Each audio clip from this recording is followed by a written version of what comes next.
사장님 그렇게 하나만요. 13살짜리 목소리는 가게 안에서도 겨우 들릴 만큼 작았습니다. 꼭 쥔 손 안에는 구겨진 1,000원짜리 한 장. 그 옆엔 6살 배기 여동생이 언니 점퍼 자락을 붙들고 서 있었죠. 배고프다는 말도 못하고 그냥 언니 손만 꼭 잡은 채로요. 그날 그 자리에 없었다면 두 아이의 인생은 아마 전혀 다른 방향으로 흘러갔을 겁니다. 그리고 10년이 지난 지금 그 아이들은 상상도 못할 모습으로 다시 그 식당 앞에 서 있었습니다. 이야기가 시작되기 전 잠시만 함께 해주세요. 오늘 이 이야기가 여러분 마음 한켠에 오래 남기를 바랍니다. 마음에 닿으셨다면 구독과 좋아요로 함께 해주세요. 늦가을 서울 노원구는 바람이 빨리 왔습니다. 다른 동네보다 조금 더 일찍, 조금 더 차갑게. 상계동 골목 안쪽 이면도로는 낮 2시가 넘었는데도 사람 그림자가 드물었고 지나가는 바람마다 낙엽을 긁어 아스팔트 위에 쌓아놓았습니다. 빌라 담벼락 사이로 파이프가 삐져나와 있었고 어디선가 음식 냄새와 시멘트 냄새가 섞여 흘러왔습니다. 그 골목 어귀에 두 아이가 서 있었습니다. 윤다은 13살, 윤다솔 6살. 둘 다 교복이 없었습니다. 교복을 살 돈도 교복을 사줄 어른도 없었으니까요. 언니 다은은 작은 체구에 비해 눈이 컸습니다. 그 눈이 골목을 훑고 또 훑는 게 습관이 되어 있었습니다. 발소리가 들릴 때마다, 그림자가 꺾일 때마다 아이의 어깨가 반사적으로 굳었습니다. 동생 다솔은 언니 옆구리에 바짝 붙어서서 언니 눈을 따라 골목을 봤습니다. 언니가 보면 자기도 봐야 하는 거라고 본능적으로 알고 있는 아이였습니다. 두 아이가 멈춰선 건 허름한 간판 하나 때문이었습니다. 손으로 직접 쓴 것 같은 흘림체, 진철 레백반. 그 아래 화이트보드에 오늘의 메뉴가 적혀 있었습니다.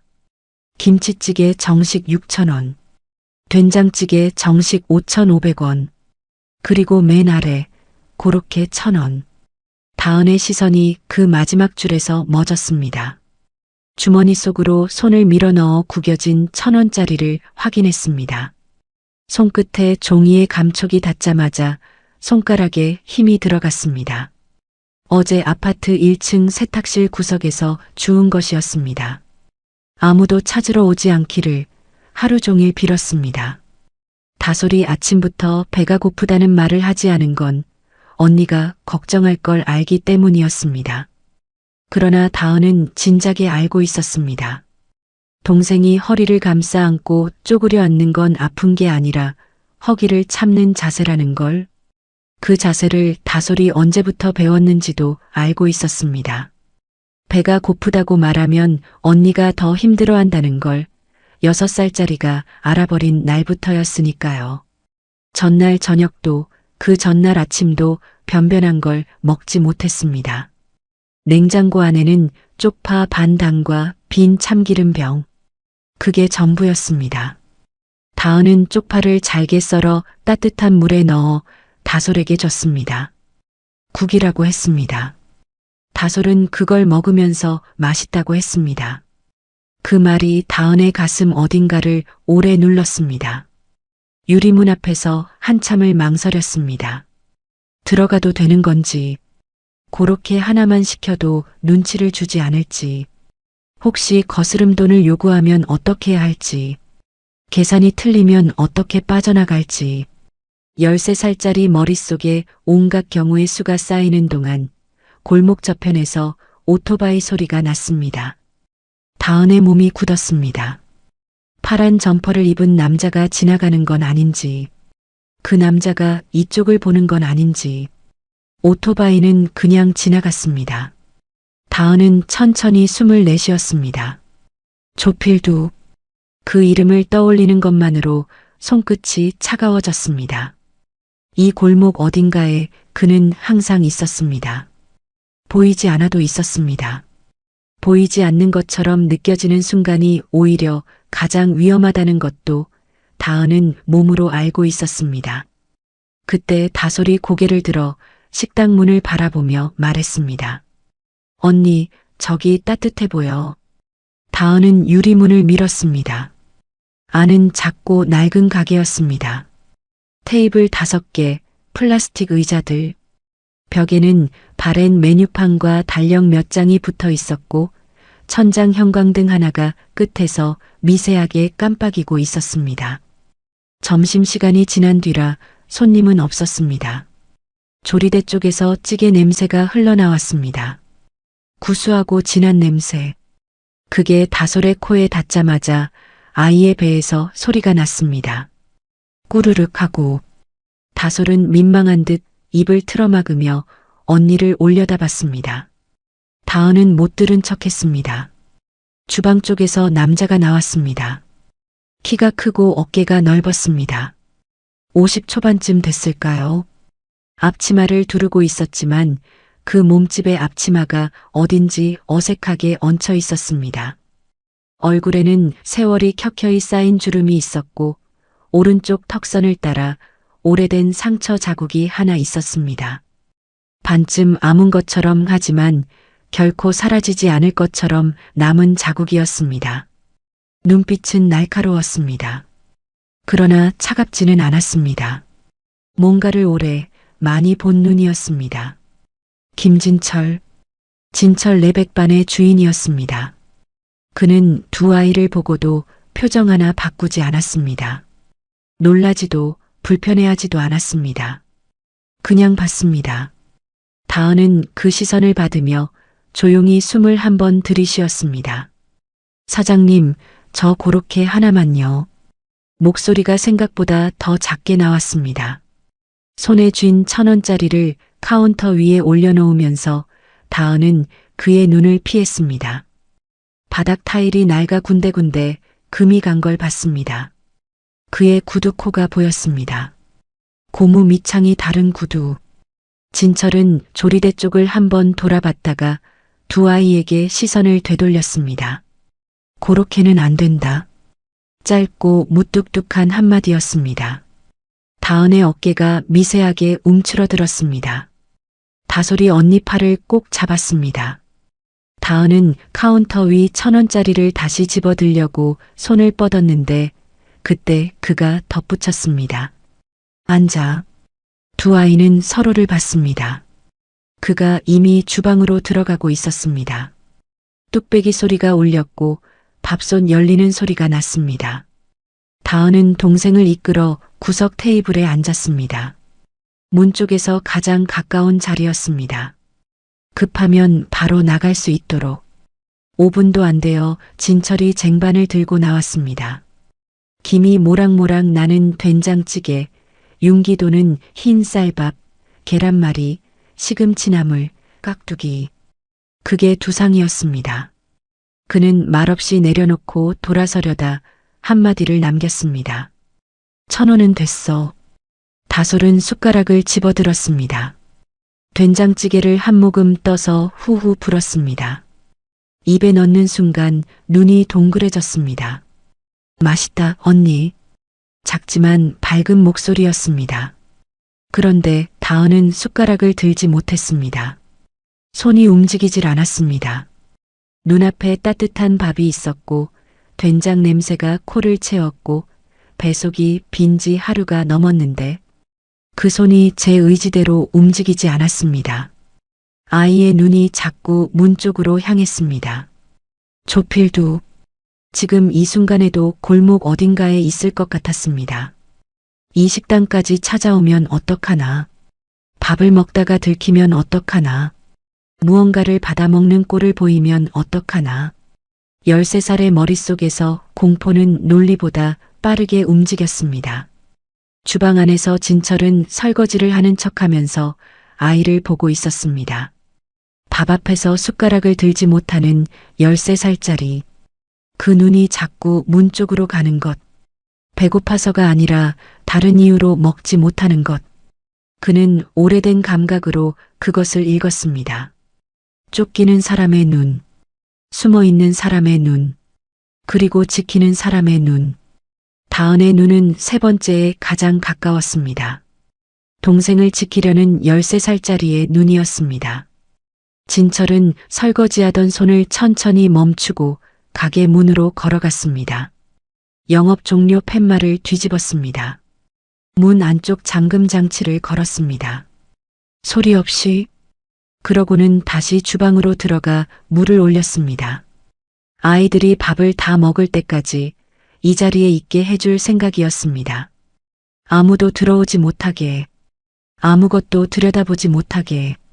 잠금 장치가 걸리는 소리를 들은 건지 다은의 눈이 처음으로 문 쪽에서 거두어졌습니다. 잠긴 문, 뒤집힌 팻말.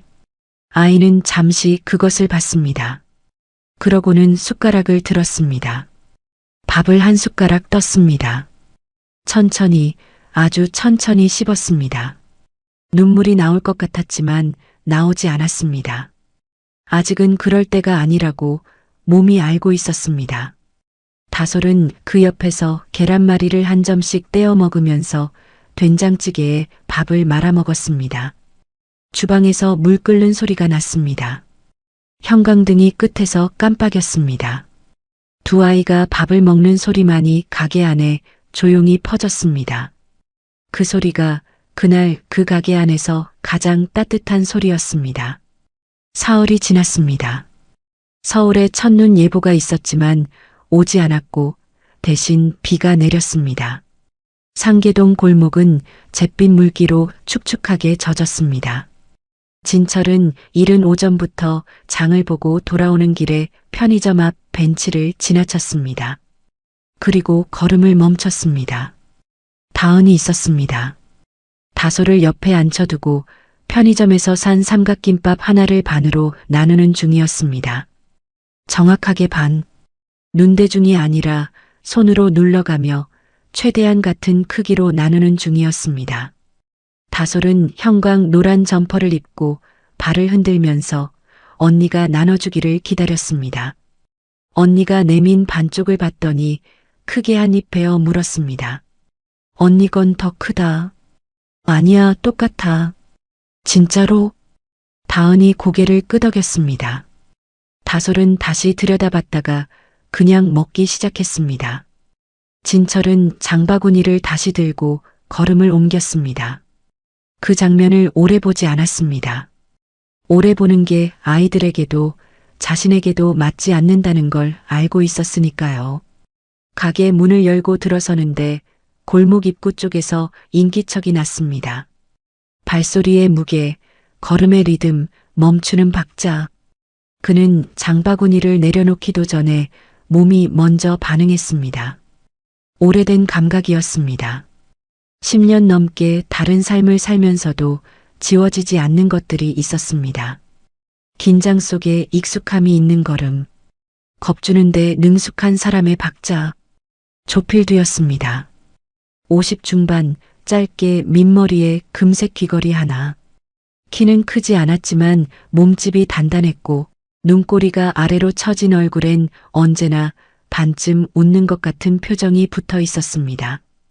그 웃음이 무서운 건 진짜로 즐거운 건지 아닌지 구분이 안 되기 때문이었습니다. 즐거운 척하는 게 너무 오래되어 자신도 구분 못하는 얼굴. 이 동네에서 10년 넘게 활동하면서 그 웃음 뒤로 얼마나 많은 것들을 처리해 왔는지 아는 사람은 많지 않았습니다. 아는 사람들은 대부분 입을 다물고 있었으니까요. 그가 셔터 앞에 서서 담배에 불을 붙이더니 진철을 훑쳤습니다. 위에서 아래로. 천천히. 이 골목에 새로 생긴 백반집이구나. 진철은 장바구니를 조리대에 올려놓고 돌아섰습니다. 영업 전이에요. 아, 나 손님 아닌데.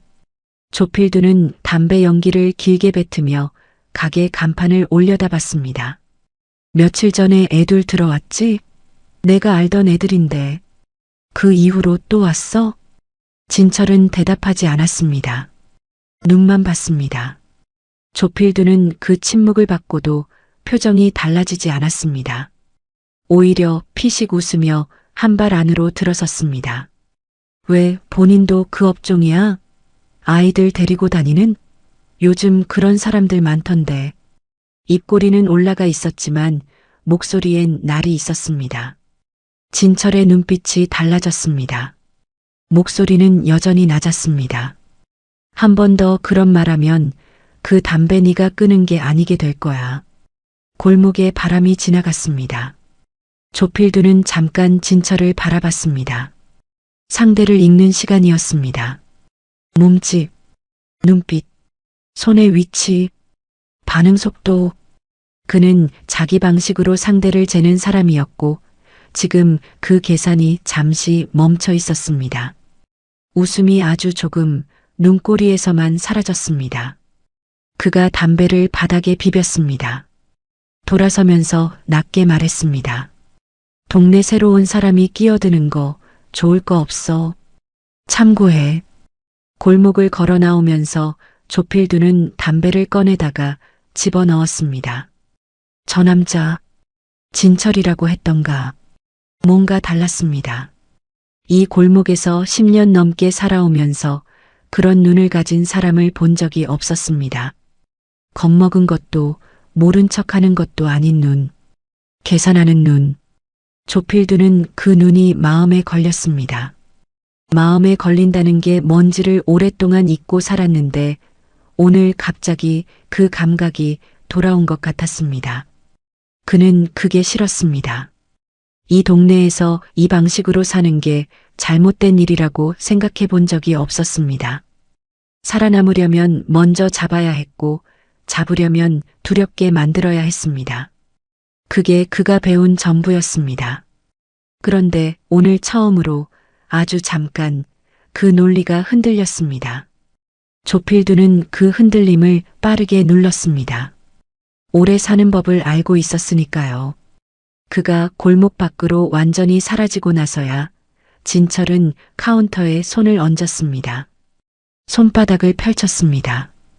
아무것도 쥐지 않았는데 손이 뻐근했습니다. 10년 동안 안 썼던 힘이 올라왔다 내려갔습니다. 그날 저녁 진철은 가게 뒷방에 앉아 수첩을 펼쳤습니다. 상계동으로 이사 온 게 2달 전이었습니다. 우연이 아니었습니다. 조필두라는 이름이 옛 정보망 안에서 처음 떠오른 건 그보다 석 달 전이었습니다. 당시 연락이 닿은 옛 동료 하나가 조심스럽게 말했었습니다. 상계동 쪽에 오래된 사채 조직이 있는데 윗선이랑 연결돼 있어서 아무도 건드릴 수가 없다고. 이 동네 불법 대부업 피해. 제보가 구청과 경찰서에 반복 접수되면서도 번번이 흐지부지 됐다는 것도 그때 알았습니다. 담당 공무원 2명이 조필두 쪽에서 꾸준히 관리를 받고 있다는 정황도요. 무언가가 막혀 있다는 뜻이었습니다. 위쪽에서 막혀 있는 거라는 것도. 진철은 오래된 번호 하나를 수첩 구석에 적었습니다. 박성욱, 강북서 지능범죄수사팀. 15년 전 서로 다른 편에 있었지만 지금은 가끔 같은 방향을 보는 사람이었습니다. 아직 연락할 때는 아니었습니다. 자료가 더 쌓여야 했습니다. 섣불리 내밀었다가 한 가닥만 잘라내면 나머지가 살아남으니까. 이런 종류의 사람들은 뿌리가 여러 개였습니다. 하나 잘린다고 쓰러지지 않아요. 이틀 뒤 오전이었습니다. 진철이 가게 앞 화분에 물을 주다가 골목 입구를 봤습니다.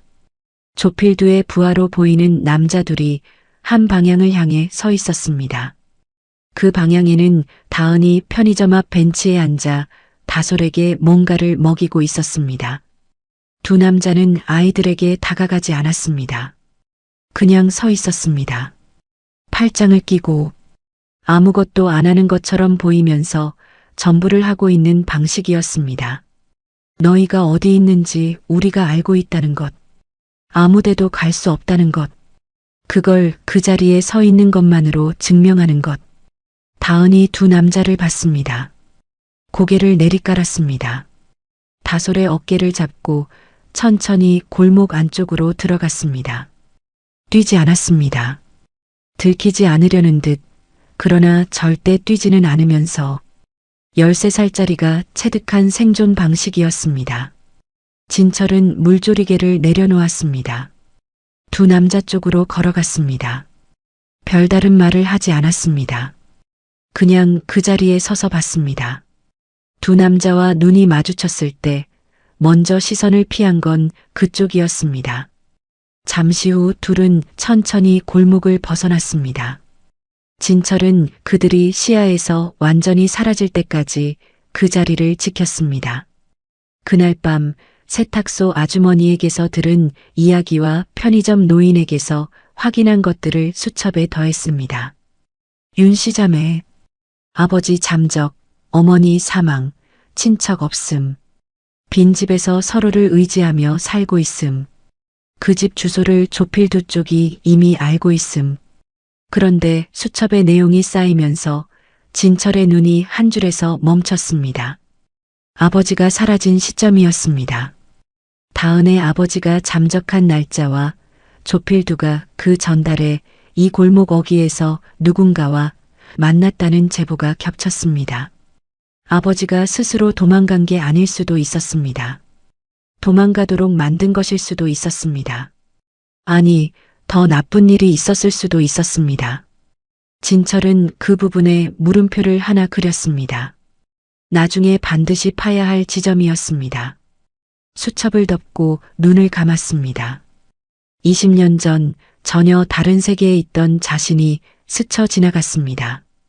그때도 이런 아이들을 봤습니다. 그때는 보고도 아무것도 하지 않았습니다. 할 수 있었는데 안 한 게 아니라 해야 한다는 생각 자체를 하지 못했습니다. 그 무게가 오래 남아 있었습니다. 지금도 가끔 잠들기 전 조용한 시간에 그 무게가 올라왔습니다. 그래서 이 골목으로 왔는지도 몰랐습니다. 진철은 수첩을 다시 펼쳤습니다. 박성욱에게 문자를 보냈습니다. 상계동 불법 대북건, 내가 직접 챙기고 싶다. 자료 곧 넘길게. 조필두가 먼저 움직인 건 그로부터 닷새 뒤였습니다. 그는 직접 나서지 않았습니다. 그날 밤 조필두는 자신이 관리해온 구청 담당자 이창민에게 전화를 했습니다. 용건은 짧았습니다.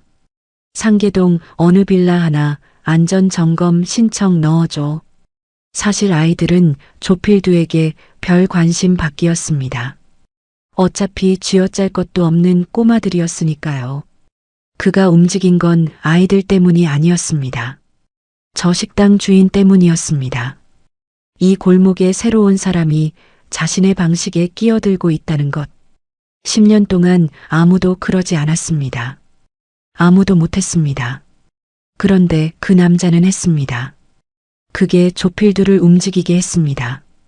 이 골목의 질서는 자신이 만든 것이었고 그 질서를 지키는 것이 그가 가진 전부였습니다. 이창민은 무슨 이유냐고 묻지 않았습니다. 10년 동안 그런 질문을 하지 않는 법을 배워왔으니까요. 다음 날 오전 해당 빌라에 위법 건축물 안전 점검 신청서가 접수됐습니다. 공식 절차를 이용한 쫓아내기였습니다. 서류상으로 완벽하게 깨끗한 방식으로 빌라 주인이 연락을 받은 건 그로부터 이틀 뒤였고 집주인은 그날 바로 세입자들에게 통보를 돌렸습니다. 다은 자매가 머무는 반지하 공간이 가장 먼저 퇴거 통보를 받았습니다. 다은이 그 쪽지를 발견한 건 동생이 잠든 오후였습니다. 문 틈새에 접혀 끼워진 종이 한 장. 펼치는 손이 평소와 다르지 않았는데 읽는 속도가 점점 느려졌습니다. 글자는 다 알았습니다. 그런데 이해하는데 시간이 걸렸습니다. 이번 주 안으로 퇴거 바랍니다. 행정조치에 따른 불가피한 상황임을 양해 바랍니다. 이번 주. 다은은 달력을 봤습니다. 오늘이 화요일이었습니다. 이번 주 아니면 나흘이었습니다. 나흘 안에 갈 데를 찾아야 한다는 말이었습니다.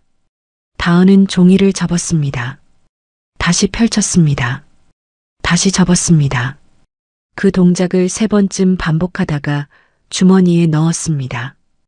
다솔이 이불 속에서 뒤척이다 눈을 떴습니다. 언니, 왜 그래? 다은은 아무것도 아니라고 했습니다. 라면이나 끓일까 했습니다. 다솔의 눈이 반짝였습니다. 진짜? 다은은 그게 마지막 라면 한 봉이라는 걸 알면서도 고개를 끄덕였습니다. 라면이 끓는 동안 다은은 냄비를 저으면서 생각했습니다. 갈 데가 없다는 게 어떤 의미인지를 차근차근 따져봤습니다. 친척이 없었습니다. 아버지 쪽이든 어머니 쪽이든 다은이 연락처를 아는 어른이 없었습니다. 학교 선생님? 다은은 한 달 넘게 학교에 나가지 않았습니다. 담임 선생님이 전화를 몇 번 했지만 받지 않았습니다. 받으면 다솔 얘기가 나올 것 같았고, 다솔 얘기가 나오면 어른들이 움직이기 시작할 것 같았고, 어른들이 움직이기 시작하면 자신들이 어디론가 끌려가게 될 것 같았습니다. 같이 있지 못하게 될 것 같았습니다. 다은이 가장 두려운 건 그거였습니다. 다솔과 떨어지는 것. 그래서 연락을 끊었습니다. 그래서 학교에 가지 않았습니다. 그래서 아무한테도 말하지 않았습니다. 그런데 그 선택들이 지금 사방을 막고 있었습니다. 믿을 어른이 없고 갈 곳이 없고 나흘이 남았고 주머니 안에는 편의점 잔돈 몇 개뿐이었습니다. 라면이 넘쳤습니다. 다은은 얼른 불을 줄였습니다. 손등에 뜨거운 김이 닿았지만 피하지 않았습니다. 다음 날 오전 다은은 다솔을 집에 두고 주민센터로 갔습니다. 어디선가 들은 기억이 있었습니다. 부모 없이 사는 아이들은 지원을 받을 수 있다고. 어떤 어른이 무심결에 흘린 말이었는지 텔레비전에서 나온 말이었는지 기억이 정확하지 않았지만 그게 전부였습니다. 유일한 실말이었습니다. 주민센터 유리문을 밀고 들어서자 에어컨 바람이 얼굴에 닿았습니다. 번호표를 뽑고 대기 의자에 앉아 기다렸습니다. 어른들 사이에서 교복도 없이 혼자 앉아 있는 13살짜리. 창구 직원이 번호를 불렀고 다은이 일어서서 걸어갔습니다. 어머니나 아버지랑 같이 오셔야 해요. 자리에 앉기도 전에 나온 말이었습니다. 다은은 서서 설명하려 했습니다. 어머니는 돌아가셨고 아버지는 없고 직원은 이미 다음 서류를 보고 있었습니다. 표정이 바뀌지 않았습니다. 나쁜 사람이 아니었을 겁니다. 그냥 절차를 따르는 사람이었을 겁니다. 절차 안에 다은이 들어올 구멍이 없었을 뿐이었습니다. 다은은 밖으로 나왔습니다. 자동문이 등 뒤에서 닫혔습니다. 찬바람이 왔습니다. 아이는 한참을 그 자리에 서 있었습니다. 발이 움직이지 않았습니다. 어디로 가야 할지 방향이 없었습니다. 머릿속에서 나흘이라는 숫자가 계속 울렸습니다. 사흘, 이틀, 하루, 그리고 아무것도 없는 날. 그날 저녁 조필두가 직접 집을 찾아왔습니다. 벨을 누르지 않았습니다. 문을 두드리지도 않았습니다. 반지하 창으로 그의 발이 보였습니다. 익숙한 운동화였습니다. 다은은 다솔을 끌어당겨 이불 안에 함께 들어갔습니다. 소리내지 말라고 눈으로 말했습니다. 다솔은 언니 팔을 두 손으로 꼭 쥐고 숨을 참았습니다. 조필두는 창문을 두드리지 않았습니다. 그냥 서 있었습니다. 얼마나 지났는지 알 수 없었습니다. 아이들에게는 1시간 같았을 그 시간이 실제로는 5분이었을 수도 있고 15분이었을 수도 있었습니다. 다은은 심장 소리가 밖에서 들릴 것 같았습니다. 다솔의 머리카락이 귀에 닿았습니다. 동생의 숨결이 빠르다는 게 느껴졌습니다. 발소리가 났습니다. 멀어졌습니다. 사라졌습니다. 다은은 한참을 더 움직이지 않았습니다. 정말로 갔는지 확인하기 위해서였습니다. 다솔이 작게 물었습니다. 갔어? 다은은 고개를 끄덕였습니다. 목소리가 나오지 않아서였습니다. 그날 밤 다은은 잠들지 못했습니다. 반지하 천장에 핀 곰팡이 자국을 보면서 숫자를 셌습니다. 나흘, 사흘, 이틀, 하루, 그리고 아무것도 없는 날. 돈을 전부 꺼내 세봤습니다. 잔돈들, 편의점 아주머니가 가끔 쥐어주던 동전들, 어딘가에서 나온 지폐 한 장. 전부 합쳐도 사흘치 밥값이 될까 말까였습니다. 다솔이 오른쪽에서 쌕쌕 자는 소리가 들렸습니다. 아이는 자면서도 이불을 꼭 쥐고 있었습니다. 손이 떨리는 걸 느꼈습니다. 이불 안으로 손을 넣었습니다. 떨림이 멎을 때까지 기다렸습니다. 오래 걸렸습니다. 이튿날 새벽같이 다은은 진철의 식당으로 갔습니다. 셔터가 아직 내려져 있었고 가게 안불이 켜지기 전이었습니다. 아이는 문 앞에 서서 기다렸습니다. 바람이 차가웠습니다. 잠시 뒤 진철이 셔터를 올리다 아이를 발견했습니다. 다은의 눈밑이 거뭇했습니다. 얼굴이 창백했습니다. 밤을 그대로 가지고 온 얼굴이었습니다. 진철은 셔터를 끝까지 올리고 문을 열었습니다. 아이를 들여보냈습니다. 어젯밤에 왔었어요. 다은의 목소리가 처음으로 흔들렸습니다. 단 한 문장이었는데 그 문장 안에 지난 사흘이 전부 들어 있었습니다. 진철은 아무 말도 하지 않고 주방으로 들어갔습니다. 밥을 지었습니다. 뜨거운 밥과 국이 테이블에 놓였습니다. 다 말해봐. 짧은 말이었습니다. 그러나 처음으로 누군가 다 들을 준비가 되어 있다는 뜻이었습니다. 다은은 숨을 한번 들이쉬었습니다. 그리고 처음부터 말했습니다. 쪽지, 주민센터, 창문 밖 발소리, 사흘, 돈, 다솔. 말하면서 목소리가 한번 끊어졌다가 다시 이어졌습니다. 울지는 않았습니다. 아직 그럴 수 없었습니다. 다 듣고 나서 진철은 잠시 아무 말도 하지 않았습니다. 그러고는 일어서면서 말했습니다. 이사 준비할 필요 없어. 다은이 올려다봤습니다. 왜요? 라는 말이 입안에서 맴돌았습니다. 내가 처리한다. 설명이 없었습니다. 어떻게 처리한다는 말도 그냥 그게 전부였습니다. 다은은 그 말의 무게를 잠시 가늠했습니다. 그러고는 숟가락을 들었습니다. 밥을 떴습니다. 아직 떨리는 손으로. 조필두는 다음날 바로 움직였습니다. 오전 10시 진철의 가게 문이 열리기 전이었습니다. 남자 셋이 들어왔습니다. 앞치마를 두른 진철이 주방에서 나오자 한 명이 아무 자리에나 앉으며 메뉴판을 집어들었습니다. 나머지 둘은 말이 없었습니다. 그냥 가게 안을 천천히 둘러봤습니다.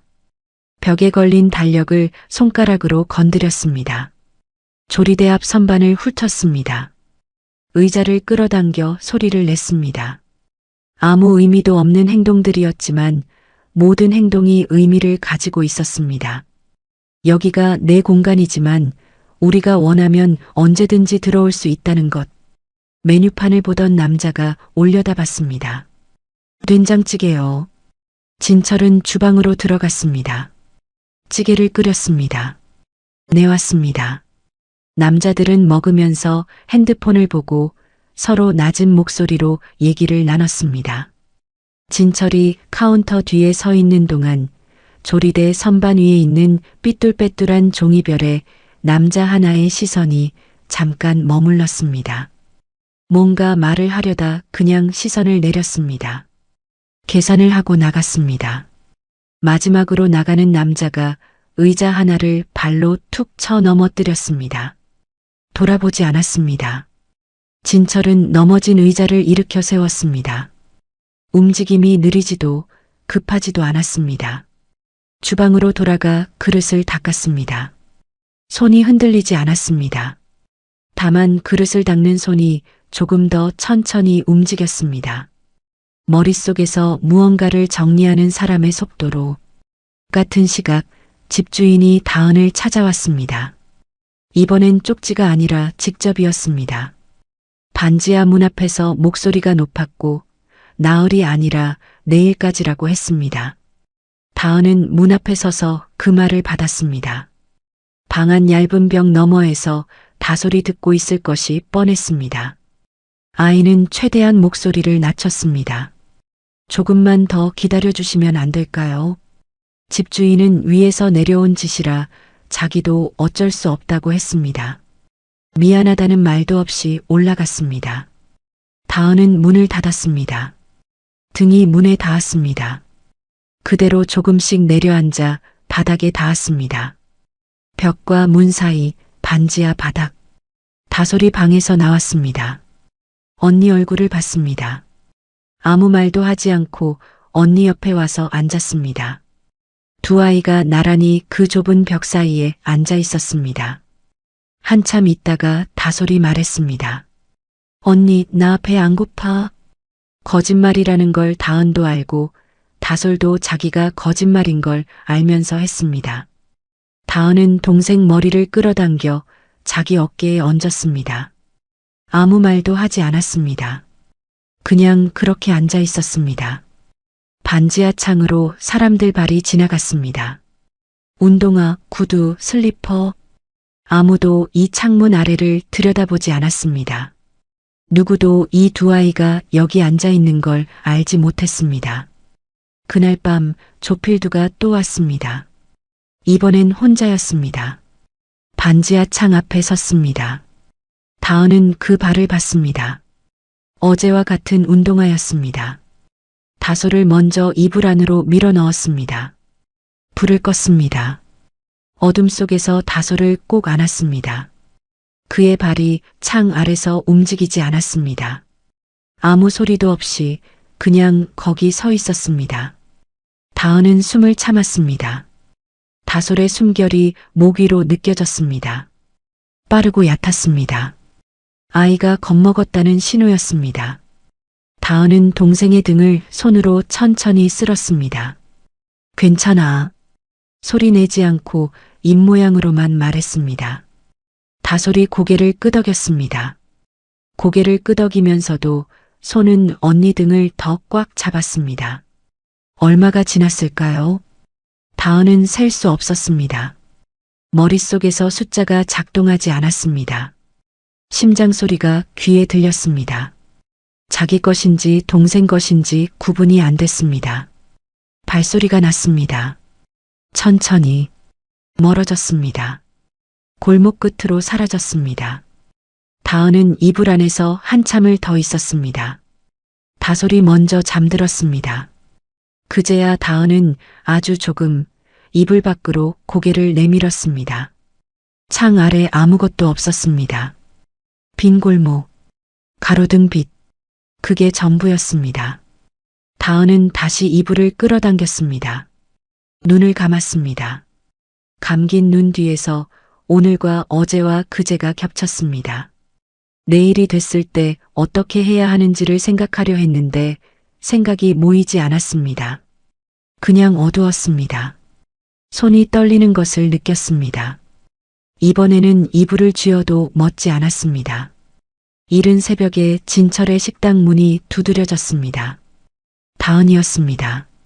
진철이 문을 열었을 때 아이의 얼굴을 봤습니다. 전날보다 더 창백했습니다. 눈 아래가 더 거뭇했습니다. 발끝이 차가워 보였습니다. 진철은 말없이 문을 더 열었습니다. 아이가 들어왔습니다. 테이블 앞 의자에 앉았습니다. 양손을 무릎 위에 올려놓았습니다. 진철은 냄비를 올리면서 봤습니다. 아이의 손이 아직도 미세하게 떨리고 있었습니다. 뜨거운 물을 컵에 담아 먼저 내밀었습니다. 다은은 두 손으로 컵을 감쌌습니다. 손떨림이 조금 잦아드는 게 보였습니다. 진철은 계란을 꺼냈습니다. 밥을 폈습니다. 아무것도 묻지 않고 밥을 차렸습니다. 상이 놓였습니다. 다은은 컵을 내려놓고 숟가락을 집었습니다. 그리고 멈췄습니다. 사장님은 왜 이렇게 해주시는 거예요? 진철은 팔을 다듬다가 손을 잠깐 멈췄습니다. 1,000원 쓰는 걸 망설이는 꼬마들 보는 게 마음에 안 들었어. 짧았습니다. 그리고 다시 팔을 다듬기 시작했습니다. 다은은 그 말을 들으며 숟가락을 들었습니다. 한 숟가락을 천천히 떴습니다. 천천히 씹었습니다. 눈물이 나올 것 같았습니다. 이번에는 나왔습니다. 소리는 없었습니다.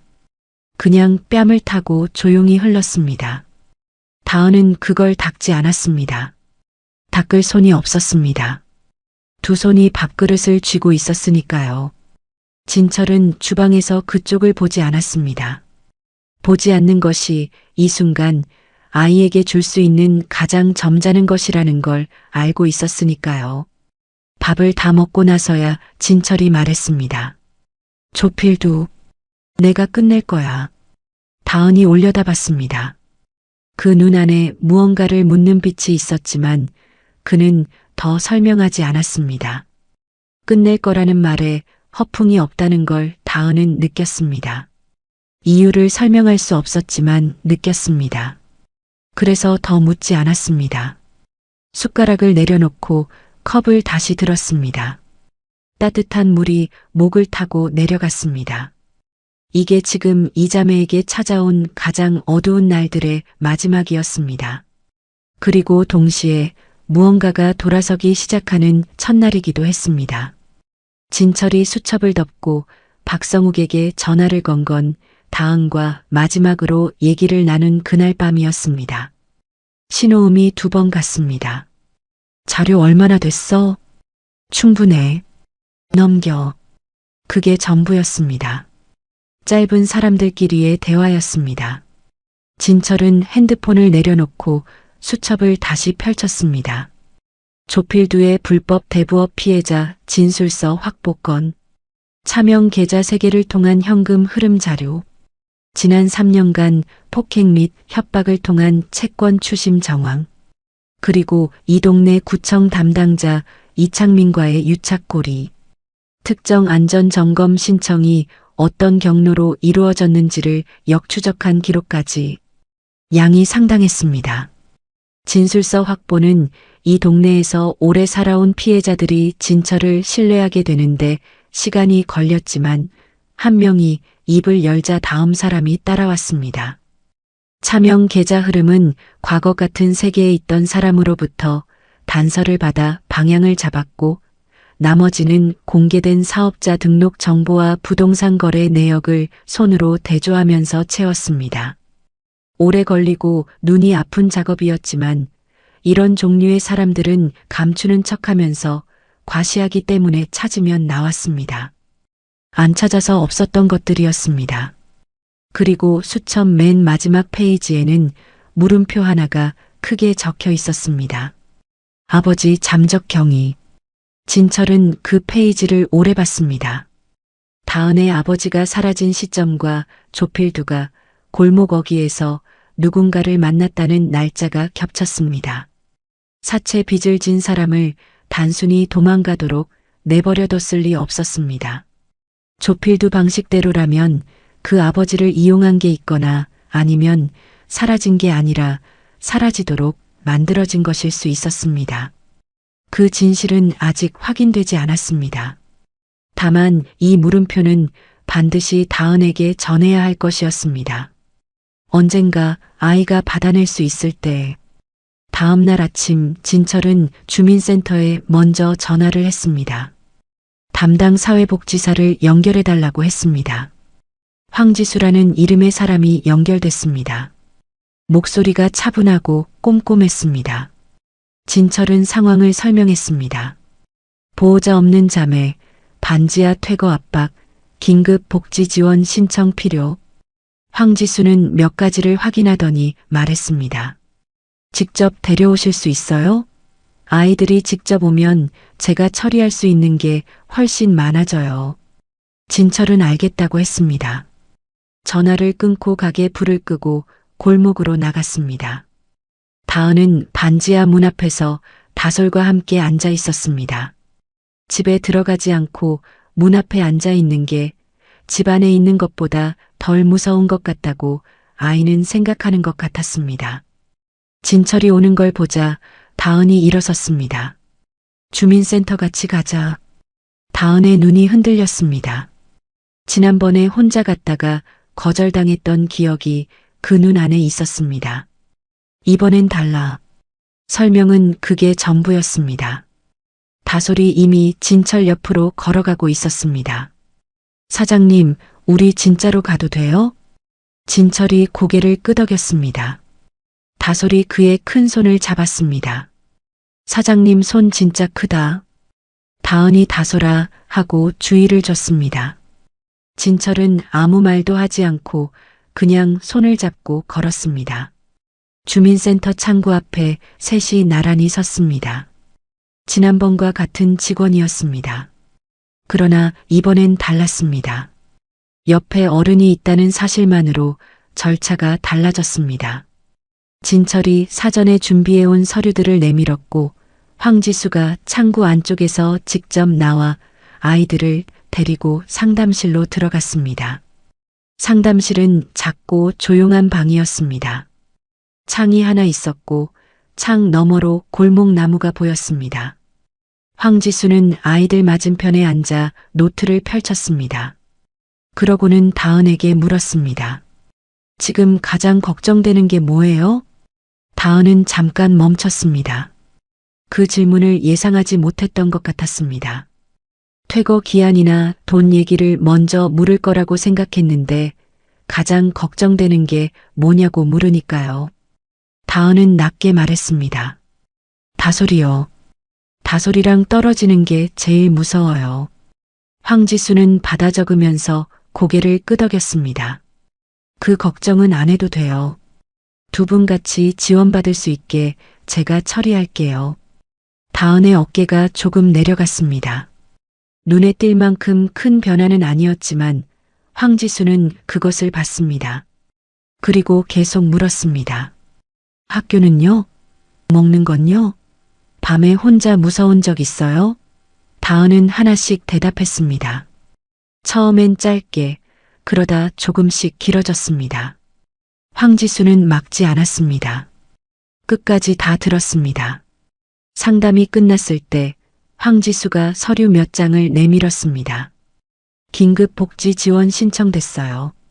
가정 방문 일정도 잡을게요. 주거 안정 지원이랑 교육비, 급식비 연계도 같이 진행할게요. 다은은 그 종이들을 두 손으로 받았습니다. 얇은 종이였습니다. 그런데 손 안에서 무게가 있었습니다. 다솔이 옆에서 상장처럼 생겼다고 했습니다. 진철이 문 쪽에 서서 그 장면을 봤습니다. 아이들이 처음으로 이 가게에 들어오던 날 고렇게 하나를 달라던 목소리가 잠깐 스쳤습니다. 그리고 지금 이 아이들 손에 서류가 들려 있었습니다. 방향이 생긴 것과 생기지 않은 것 사이의 거리는 생각보다 훨씬 크니까요. 주민센터를 나오는 길에 다솔이 달렸습니다. 진철 옆으로 가서 다시 손을 잡았습니다. 사장님, 이제 우리 안 나가도 돼요? 당분간은. 당분간이 얼마예요? 꽤 됐다. 다솔이 알겠다고 했습니다. 뭔가를 다 이해한 것처럼요. 진철은 그 손을 쥔 채 걸었습니다. 이 아이의 손이 언젠가 이 골목 말고 다른 데를 걸어갈 것이라는 걸 그는 그때 이미 알고 있었습니다. 그날 저녁 박성욱에게서 짧은 문자가 왔습니다. 영장 신청 들어간다. 진철은 가게 불을 끄고 의자에 앉았습니다. 조리대 선반 위 종이별을 봤습니다. 다솔이 며칠 전 가져온 것. 삐뚤빼뚤하게 접혀서 한쪽이 눌린 별. 그걸 손에 들었다가 다시 선반에 올려놓았습니다. 아직 끝나지 않았습니다. 그러나 이제 시작됐습니다. 압수수색은 이른 아침에 들어갔습니다.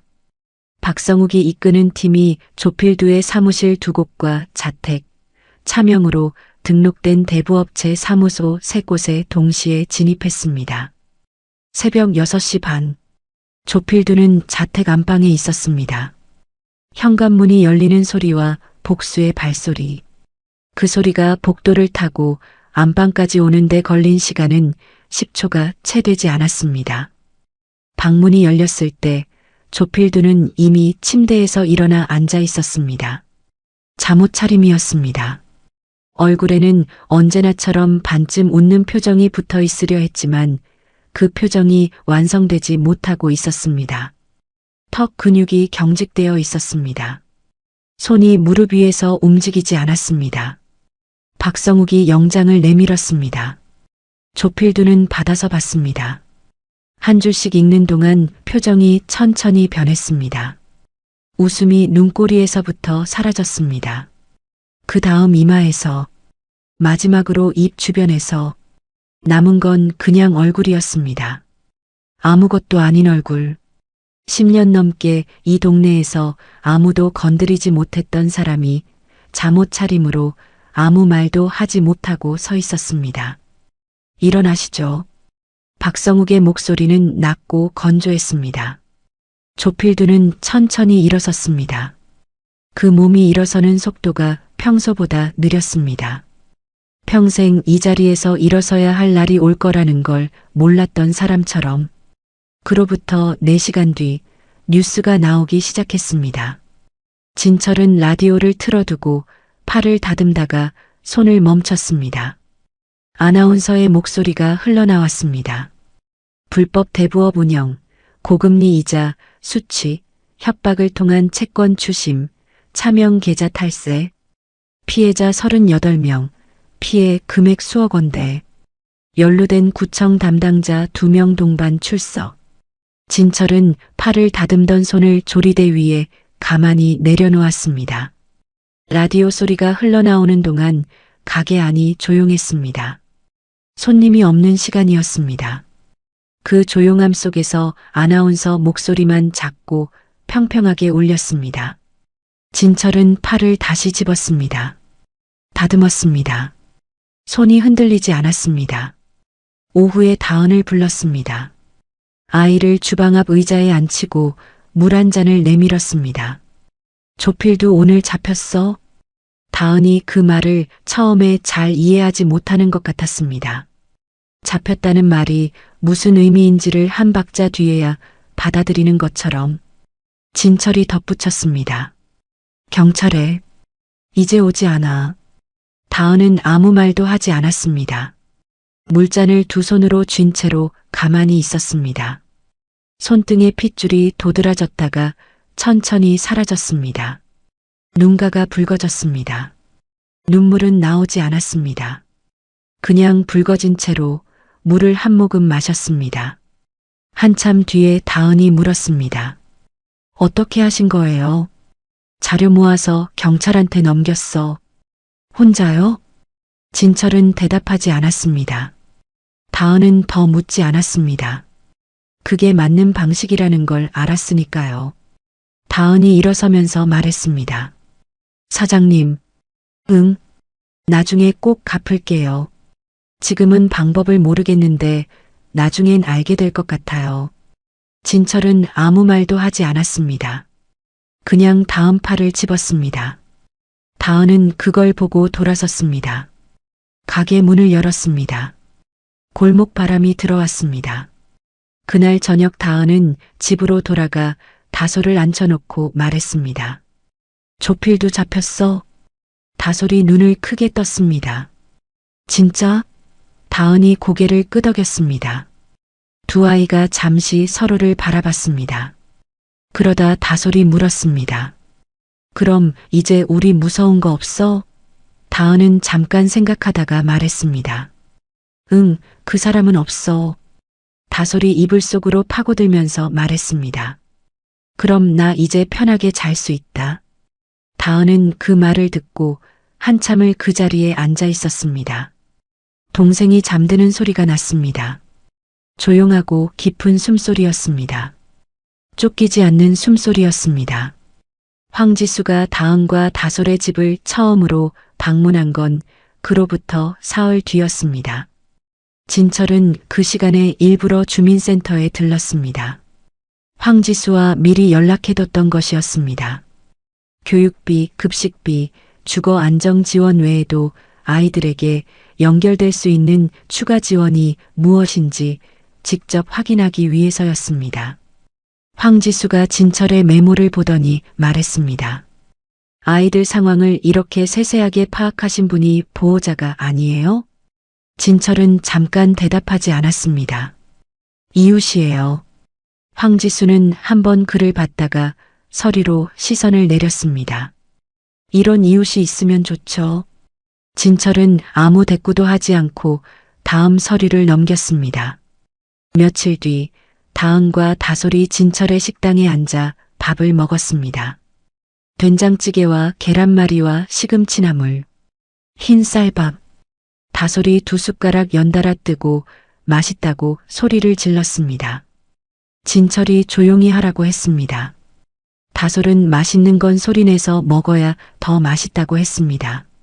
진철이 그냥 먹으라고 했습니다. 다솔은 그래도 한 번 더 맛있다고 했습니다. 진철은 더 말하지 않았습니다.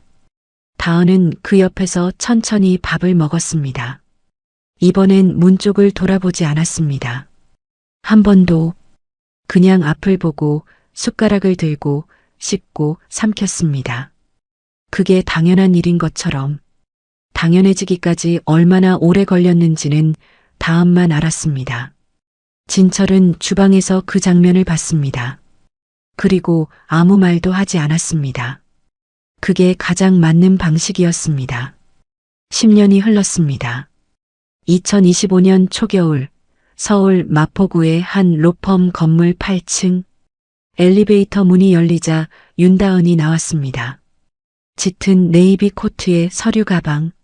얼굴은 13살 때의 그 아이와 닮아 있었지만 안에 담긴 것이 달랐습니다. 흔들리지 않는 눈, 주위를 살피지 않는 걸음, 어디에도 쫓기지 않는 자세, 그리고 발소리. 13살의 다은은 발소리를 죽이며 걸었는데 지금의 다은은 발소리가 있었습니다. 그게 달라진 것들 중 가장 눈에 띄지 않으면서 가장 중요한 것이었습니다. 23살의 윤다은은 사법연수 과정을 막 마친 예비 변호사였습니다. 장학금으로 대학을 마쳤고 법학전문대학원도 전액 지원으로 다녔습니다. 쉬운 10년이 아니었습니다. 아르바이트와 공부를 병행했고 다솔이 학교를 마칠 수 있도록 뒷바라지하면서 동시에 자신의 길을 만들어 왔습니다. 그 사이 다솔은 16살이 됐습니다. 중학교 3학년. 국어 선생님이 꿈이라고 했습니다. 그런데 다은이 변호사 등록 직전 예상치 못한 일이 생겼습니다. 조필두의 재판이 아직 끝나지 않은 것이었습니다. 1심은 확정됐지만 민사소송이 복잡하게 얽혀 있었고 피해자 중 일부가 법률 지원을 받지 못하고 있었습니다. 다은이 재직 중인 로펌의 선배 변호사가 그 사건에 관여하고 있었고 보조 인력이 필요한 상황이었습니다. 선배가 다은에게 물었습니다. 이 사건 도울 수 있어? 다은은 서류를 한번 봤습니다. 조필두. 그 이름이 문서 위에 있었습니다. 잠깐 멈췄습니다. 그리고 말했습니다. 네, 할게요. 재판 준비는 2달이 걸렸습니다. 다은은 피해자들의 진술을 정리했습니다. 38명의 피해자 중 6명이 민사소송에 참여했고 그 사람들의 이야기를 하나씩 들었습니다. 어떤 분은 이자 때문에 집을 잃었고 어떤 분은 남편과 헤어졌고 어떤 분은 아직도 밤에 누군가 문 앞에 서 있는 것 같은 느낌이 든다고 했습니다. 다은은 그 마지막 말에서 손이 한순간 멈췄습니다. 그 느낌을 알았습니다. 이불 안에서 숨을 참던 것, 심장 소리가 귀에 들리던 것. 그래도 손을 멈추지 않았습니다. 받아 적으면서 흔들리지 않았습니다. 그러던 중 재판 준비 막바지에 선배 변호사가 서류 하나를 내밀었습니다. 조필두 관련 수사 기록 중 추가로 확보된 진술서였습니다. 다은은 읽다가 손을 멈췄습니다. 10년 전 다은의 아버지는 스스로 도망간 게 아니었습니다. 조필두가 그 아버지에게 선택지를 줬습니다. 빚 대신 다른 걸 해줘. 불법 차명 계좌 명의인이 되어달라는 것이었습니다. 아버지가 거절하자 조필두는 아이들을 이용하겠다고 했습니다. 아이들한테까지 손댈 수는 없다고 아버지는 그날 밤 짐을 쌌습니다. 아이들을 지키기 위해 떠난 것이었는지 아니면 그냥 도망친 것이었는지는 그 진술서만으로는 알 수 없었습니다. 그러나 조필두가 아버지의 잠적을 유도했다는 것만은 분명했습니다. 다은은 그 서류를 오래 봤습니다. 손이 움직이지 않았습니다. 10년 동안 그냥 도망간 아버지라고 생각해왔습니다. 원망했습니다. 잊으려 했습니다. 그런데 그 이면에 이것이 있었습니다. 이게 맞는지 틀린지 아버지가 어떤 마음이었는지는 지금도 모릅니다. 그래도 알게 됐습니다. 조필두가 이 가족을 무너뜨린 방식이 생각보다 훨씬 더 깊은 곳에서 시작됐다는 것을요. 다은은 서류를 덮었습니다. 선배에게 말했습니다. 이거 재판에 써도 돼요? 선배가 고개를 끄덕였습니다. 써야죠. 선고 날이었습니다. 법정안이 조용했습니다. 재판장의 목소리가 낮고 건조하게 울렸습니다. 피고 조필두에 대해 징역 7년, 추징금 4억 원을 선고합니다. 연루 공무원 이창민을 포함한 2명은 각각 집행유예와 파면 처분. 피해자석에서 낮은 울음소리가 났습니다. 몇몇 분들이 서로 손을 잡았습니다. 한 어머니가 손수건으로 눈을 눌렀습니다. 다은은 그 옆에서 서류를 정리했습니다. 손이 움직였습니다. 단단하게, 차분하게. 조필두는 선고를 듣는 동안 고개를 들지 않았습니다. 10년 전 골목 어귀에서 13살짜리 아이에게 아버지 빚은 너희들 거야 라고 말하며 웃던 그 얼굴이 지금은 아무 표정도 없이 고개가 내려가 있었습니다. 다은은 그쪽을 오래 보지 않았습니다. 볼 필요가 없었습니다. 선고가 끝나고 법정 밖으로 나왔을 때 복도에서 황지수를 만났습니다. 이 사건 피해자 지원으로 법원에 왔던 것이었습니다. 두 사람이 마주쳤을 때 황지수가 먼저 알아봤습니다. 다은 씨 맞죠?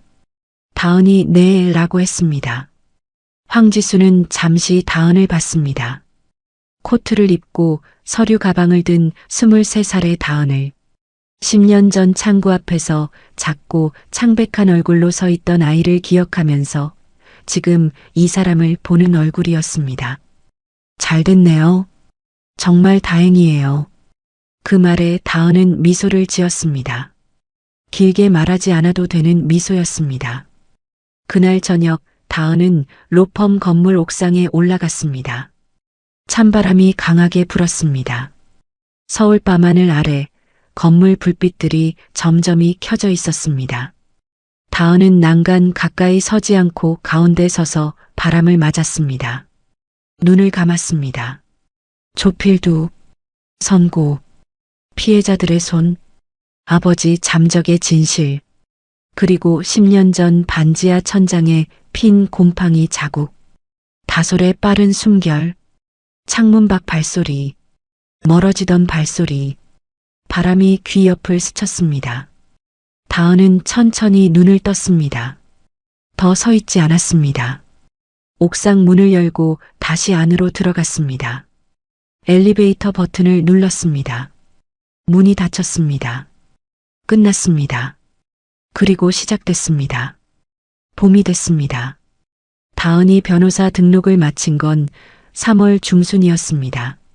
로펌에서 케이크를 사줬고 선배들이 축하한다고 했습니다. 다은은 웃으면서 감사하다고 했습니다. 그날 저녁집에 돌아오니 다솔이 현관에 서 있었습니다. 손에 케이크 박스를 들고요. 작은 케이크였습니다. 딸기가 3개 올라간 것. 언니 축하해. 언니가 변호사 됐으니까 내가 사줘야 한다고 했어. 다은이 누가 그래 하고 웃었습니다. 내가 라고 다솔이 당당하게 말했습니다. 두 사람이 그 케이크를 반씩 나눠 먹으면서 다솔이 말했습니다. 언니, 나 선생님 되면 그날은 치킨만 먹자. 지금도 먹을 수 있어. 아니야. 그날은 아무것도 없이 딱 치킨이어야 해. 다른 거 없이. 다은이 왜 하고 물었습니다. 다솔이 잠깐 생각하다가 말했습니다. 그냥 그때 우리가 먹고 싶어서 먹는 거잖아. 무서워서도 아니고 배고파서도 아니고. 다은은 그 말을 듣고 잠시 아무 말도 하지 않았습니다. 포크를 쥔 손이 잠깐 멈췄습니다. 그러고는 케이크를 한 입 먹으면서 알겠다고 했습니다. 다솔이 눈을 반짝이며 진심이지? 했습니다. 다은이 응, 진심이야 했습니다. 두 사람이 케이크를 다 먹고 나서 다솔이 또 말했습니다. 언니, 나 상계동 또 가고 싶다. 사장님 밥 먹고 싶어? 다은이 곧 가자고 했습니다. 언제? 이번 주말이요. 다솔이 이불 속으로 파고들면서 좋다고 했습니다. 다음 날 다은은 변호사 등록 후 처음 맡을 사건을 고르는데 오래 앉아 있었습니다. 들어온 의뢰가 여러 건 있었습니다. 선배들은 이 케이스가 낫다, 저 케이스가 나중을 위해 좋다고 했습니다. 다은은 다 들었습니다. 그리고 선택한 건 따로 있었습니다. 노원구 일대 취약계층 아동법률 지원 사업이었습니다. 급여가 거의 없는 공익 업무였습니다. 선배 변호사가 물었습니다. 처음부터 그걸 해야 해? 다은이 말했습니다. 네, 처음부터 그걸 해야 해요. 첫 사건은 12살 아이였습니다. 이수아. 상황이 10년 전 자신과 비슷했습니다. 주민센터에서 보호자 없다는 이유로 긴급 지원을 거부당했습니다. 다은은 그 아이 앞에 앉아 서류를 펼쳤습니다. 수아가 다은을 봤습니다. 다은이 말했습니다. 이름이 뭐예요? 이수아요. 수아 씨, 지금부터 내가 도와줄게요. 같이 가요. 수아가 고개를 끄덕였습니다. 천천히. 아직 믿어도 되는 건지 확신하지 못하는 속도로. 다은은 그 속도를 알았습니다. 그래서 더 서두르지 않았습니다. 상담이 끝나고 복도에서 황지수를 다시 만났습니다. 이 사건에도 황지수가 연결되어 있었습니다. 두 사람이 나란히 서류를 맞추면서 황지수가 말했습니다. 다은 씨, 계속 이 일 할 거예요? 네. 힘들 텐데. 알아요. 황지수가 웃었습니다. 다행이다. 이 일에 이런 사람이 있어서. 다은은 황지수를 봤습니다. 10년 전 창구 안쪽에서 나와 이야기를 끝까지 들어줬던 사람. 지금도 여기서 이렇게 일하고 있는 사람. 다은이 말했습니다. 저도요. 이 일에 황지수 씨 같은 분이 있어서요. 그 봄 상계동 골목에는 조필두가 수감된 후 조용한 변화가 생겼습니다. 오래된 피해자들 중 몇몇이 민사소송으로 일부 돈을 돌려받았습니다. 그중 한 어머니는 받은 돈으로 반지하를 벗어나 1층으로 이사했습니다. 어떤 가족은 아이를 다시 학교에 보냈습니다. 브로커 역할을 해온 이창민이 파면되면서 구청 쪽 행정 처리도 제자리를 찾기 시작했습니다. 한 번도 해결되지 않던 것들이 사람 하나가 빠지자 움직이기 시작했습니다. 그게 얼마나 많은 것들이 그 한 사람에 의해 막혀 있었는지를 보여줬습니다. 진철 내 백반은 그 봄에도 여전히 문을 열었습니다. 메뉴판은 그대로였고 플라스틱 의자도 그대로였습니다. 달라진 게 있다면 가게 앞 화분에 봄꽃이 하나 심어진 것이었습니다. 언제 심었는지 아무도 몰랐습니다. 진철이 심었는지도 몰랐습니다. 그냥 어느 날 보니 거기 있었습니다. 주말에 다은과 다솔이 왔습니다. 다솔이 먼저 달려들어왔습니다. 사장님, 저 왔어요. 진철이 주방에서 나오면서 말했습니다. 알아. 다솔이 어떻게 알아요? 했습니다. 진철이 시끄러워서 했습니다. 다솔이 와 하고 웃었습니다. 다은은 뒤따라 들어오면서 선반 위를 봤습니다. 종이별이 있었습니다. 10년 전 다솔이 가져온 삐뚤빼뚤한 별. 그 옆에 작은 봉투 하나가 있었습니다. 진철이 언제 올려뒀는지 모를 봉투였습니다. 다은이 물었습니다. 저거 뭐예요? 진철이 대답했습니다. 다음에 열어봐. 다은은 그 봉투를 들었습니다. 손 안에서 두께가 느껴졌습니다. 접힌 종이가 한 장 들어있는 것 같은 두께였습니다. 궁금했지만 묻지 않았습니다. 진철이 다음에 열어보라고 했으니까요. 그 말을 믿었습니다. 셋이 앉아서 밥을 먹었습니다. 된장찌개, 계란말이, 시금치나물, 흰 쌀밥. 다솔이 맛있다고 했고 진철이 조용히 하라고 했고 다솔이 또 맛있다고 했습니다. 다은은 그 옆에서 천천히 밥을 먹었습니다. 문 쪽을 돌아보지 않았습니다. 앞을 봤습니다. 진철이 주방에서 국자를 들고 찌개간을 보고 있었습니다. 다솔이 수저로 깍두기를 집으면서 뭔가를 중얼거렸습니다. 가게 형광등이 조용히 켜져 있었습니다. 깜빡이지 않았습니다. 밥을 다 먹고 다은은 서류 가방에서 작은 봉투를 꺼냈습니다. 사장님, 드릴 게 있어요. 진철이 청소를 멈추고 봉투를 받았습니다. 편지였습니다. 손으로 쓴 꽤 긴 편지. 진철은 첫 줄을 읽다가 멈췄습니다. 사장님, 저는 사장님이 저한테 무심하게 던진 말 한마디를 10년 동안 가지고 살았습니다. 그는 조용히 앉아서 끝까지 읽었습니다. 시간이 걸렸습니다. 다은은 그 시간 동안 아무 말도 하지 않았습니다. 다솔은 선반 위 종이별을 보면서 저 아직 있다 하고 혼자 웃었습니다. 진철이 편지를 접었습니다. 봉투에 넣었습니다. 냉장고에서 물 2병을 꺼내 하나를 다은 앞에 놓았습니다. 그리고 자리에 앉았습니다. 다은 씨, 처음이었습니다. 처음으로 그가 다은을 그렇게 불렀습니다. 꼬마도 아니고 이름도 아니고 다은 씨. 다은이 그 호칭을 받으며 그를 봤습니다. 잘 됐어. 짧았습니다. 그게 전부였습니다. 그런데 그 두 글자 안에 10년이 들어 있었습니다. 다은은 물을 한 모금 마셨습니다. 눈가가 붉어졌습니다. 이번엔 닦았습니다. 소매로 가볍게. 그러고는 웃었습니다. 13살 때는 없던 웃음이었습니다. 그 웃음이 얼굴에 맞았습니다. 어색하지 않았습니다. 이 얼굴에 원래 있던 것처럼. 진철은 봉투를 들고 선반으로 걸어갔습니다. 종이별 옆에 내려놓았습니다. 10년 전 다솔이 가져온 삐뚤빼뚤한 별과 오늘 다은이 가져온 편지가 나란히 놓였습니다. 다솔이 그걸 보면서 말했습니다. 사장님, 저 나중에 더 잘 접은 별 만들어 올게요. 진철이 말했습니다. 그 별이 낫다. 다솔이 왜요? 했습니다. 진철이 처음에 만든 거니까 했습니다. 다솔이 잠깐 그 말을 생각하다가 고개를 끄덕였습니다. 그래, 그게 맞겠다. 했습니다. 세 사람이 가게 안에 있었습니다. 형광등 빛이 조용히 내려앉아 있었습니다. 가로등 빛이 유리문으로 들어왔습니다. 따뜻했습니다.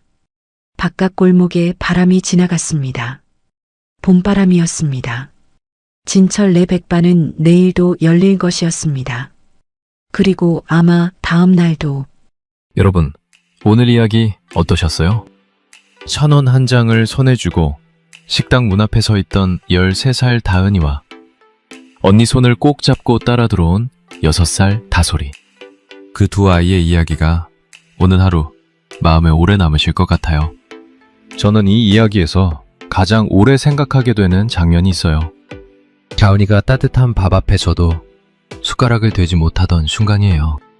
내가 불러도 마음이 쫓기면 밥을 먹을 수 없다는 것. 그리고 누군가가 문을 잠가줬을 때야 비로소 숟가락을 들 수 있었다는 것. 그 장면이 참 오래 마음에 남더라고요. 김진철 씨는 거창한 말을 하지 않았습니다. 그렇게는 안 된다. 앉아. 내가 처리한다. 그게 전부였죠. 그런데 그 말들이 두 아이의 10년을 바꿔놓았습니다. 살다 보면 우리도 어느 순간 누군가에게 그런 사람이 될 수 있어요. 대단한 영웅이 아니어도 괜찮습니다. 그냥 눈을 들어서 옆에 있는 사람을 보는 것. 그것만으로도 누군가의 인생이 달라질 수 있으니까요.